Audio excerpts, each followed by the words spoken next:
Welcome to Business Over a Brew, the show where we talk business with local business and community leaders, all while enjoying a nice brew at Elijah P's Burgers and Brews in Alton. I'm your host, Nick Darr. In this episode, we'll talk to Dan St. Peters of St. Peters True Value Hardware and Rental. Dan will tell us how the business has changed since opening in 1947 and about some of the joys and challenges of working with family members on a daily basis. So let's get to it. It's the Business Over a Brew podcast from Elijah P's. Well, Dan, welcome to Business Over a Brew. Thanks for joining us. Appreciate it. Thanks for having me. Like so many businesses that we've had on the show, you guys have a great story and been around for a long time. So just tell us a little bit about the St. Peters story and how it got started. It's been a long time ago, obviously. Yeah, my grandfather, back in 1947, did not want to move his family when his employer, Curtis Wright, said, "Hey, you got to move to Ohio." And he said, "I'm not moving to Ohio. I'm a Jerseyville boy. He had, I think, 4 kids at the time, or 3 kids, headed on the 4th one, and said, "I'm not moving." So he knew of Bezdek Hardware. It was a little small hardware store in North Alton. Mr. Bezdek was known all through World War I and II as if you needed it, he had it, but don't tell anybody. It probably was in the basement in Right. Illinois. So he ended up buying that hardware store. And when my great uncle came back from the war, the two of them went into business together. So it's been there since 47. The address has been the same, 2502 State Street since then. The building went through changes from in the early 60s and the late 70s and in the 90s, and then in the late 90s we ended up tearing it down, building that new building in the back. Right. So the business has evolved a lot over the years, but one thing that's kind of stayed the same is it's always been family owned and operated. Talk a little bit about, anytime you hear about doing business with family, the first thing that comes to mind for a lot of people is that's not going to work out, but it's worked out very well for you guys. How have you guys been able to make it work so well?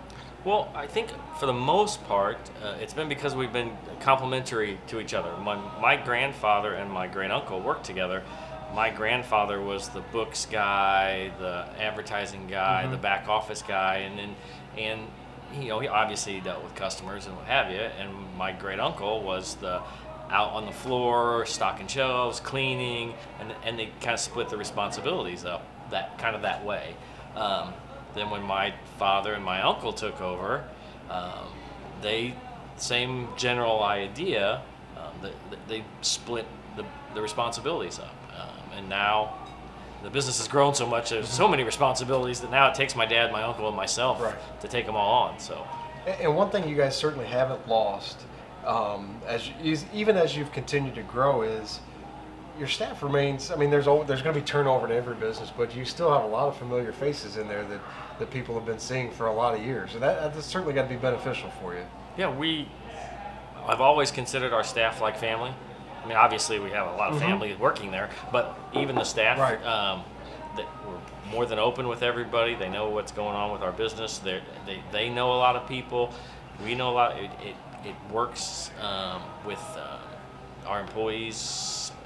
Have a responsibility to wait on the customer. They know, and they're very, very loyal. Just like our customers are very, very, very loyal. So, which is extremely nice to have, in our small community, if you will, that people like shopping small. We try to support the community, and we were definitely supported by the community. When did the rental side of the business start, and what has that meant to you guys? Rental is a huge facet of our business now. Back in the late 80s, the hardware co-op that we were with, the True Value Corporation, it wasn't known quite that way back then, was toying with this idea of putting rental departments, if you will, within a hardware store, because it's a very complementary niche to a business. Kind of like Weber Grills or paint, same idea. It's a department within a business. So they were toying with this idea. My dad and my uncle were sold on it. They thought it was a good idea. It was there wasn't anybody in Alton at the time. There wasn't a lot of competition back then. They went to my grandfather. My grandfather said, "Sure, go ahead," but not with my money. But they went ahead.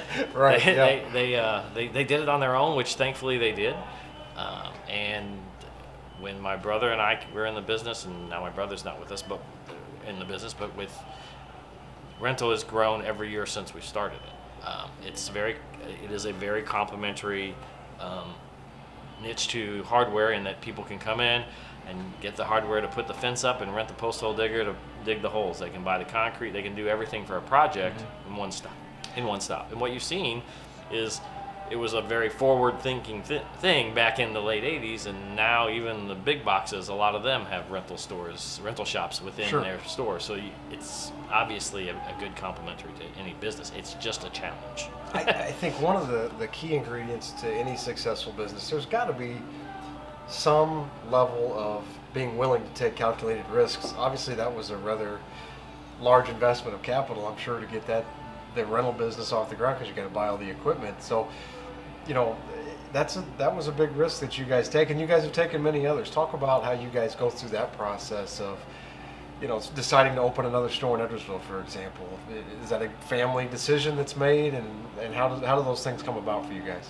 Well, twofold, two ways, I guess. True Value obviously has business representatives that come by and say a store is for sale, right, or there's an opportunity. We think there's an opportunity in this area, what have you. That's one way. Another way is customers coming in.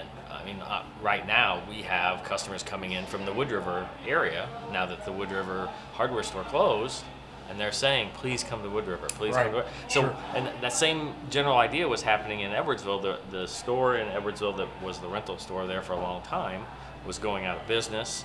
The gentleman owned the business, was going to retire, and he came to us and says, you guys can run a good business. You should really consider coming to Edwardsville. And at that point, we get together and start talking about how it can happen and who's going to run it, and family-wise how we're going to cover it.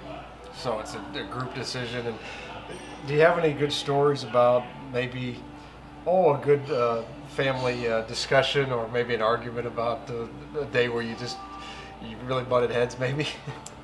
Honestly, Nick, I can't. I don't have. Most days are pretty good. I mean, I'll be honest with you. As a St. Peter's family trait, usually it's more of a shutdown kind of thing. The conversation ends. We just don't talk for the rest of the day. Yeah, right, kind of growing up, when my dad said "Amen," that was pretty much the end of anything that was going on. Yeah. My dad and my uncle grew up that way with with their dad. So we just.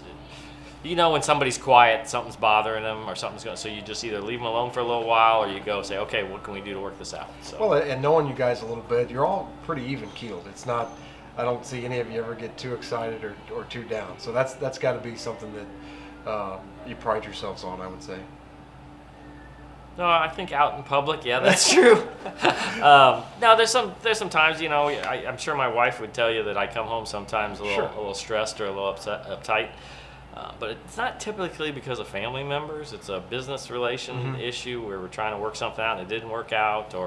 And I'll be honest, with the rental, there's always a breakdown, and I have to tell myself, if nothing ever broke down, it probably meant we didn't rent it, and if we weren't renting it, then we're not going to be in business. So it's going to happen. I just got to focus on the 90% of the time when there's no problem, is that everybody comes back happy, and not focus on the 1 or 2% where it's like, what happened? So sure. Who have some of your biggest mentors been in the business? My father's probably my biggest mentor. When I first came back to the business, I had worked as an engineer in a service situation out in the field, installing like project engineering type stuff for installation of equipment. And when I came back, I was still in a corporate mindset, and everything had to go with this in order. And a lot of times in small business, you have to make decisions and shoot from the cuff. You can't always go back. I couldn't always every day go to my father and say, hey, what about this? Or hey, what about this?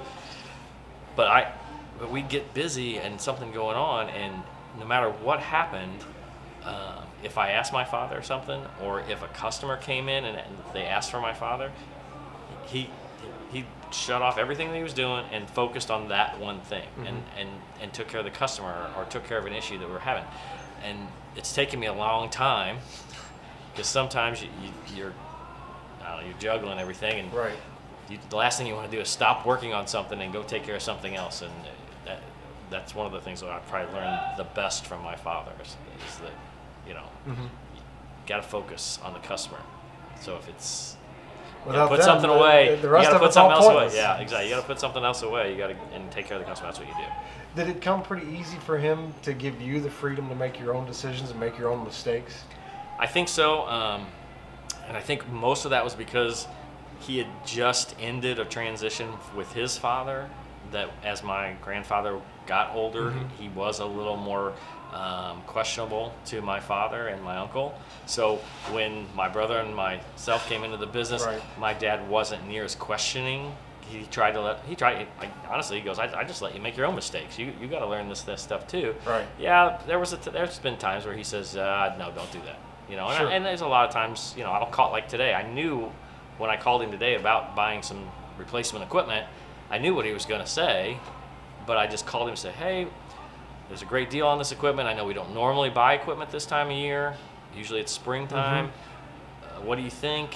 You know, we're having trouble with these two pieces of equipment, so should we be replacing them? And he says, well, if that's the opportunity, yeah, I think, you know, he's like, definitely. So, well, it's a great story of family and business and how the two have interacted since 1947, and we just appreciate you joining us on Business Over Brew, and keep up the good work. Well, thank you very much. Thanks, Dan. Appreciate you joining us. Thanks.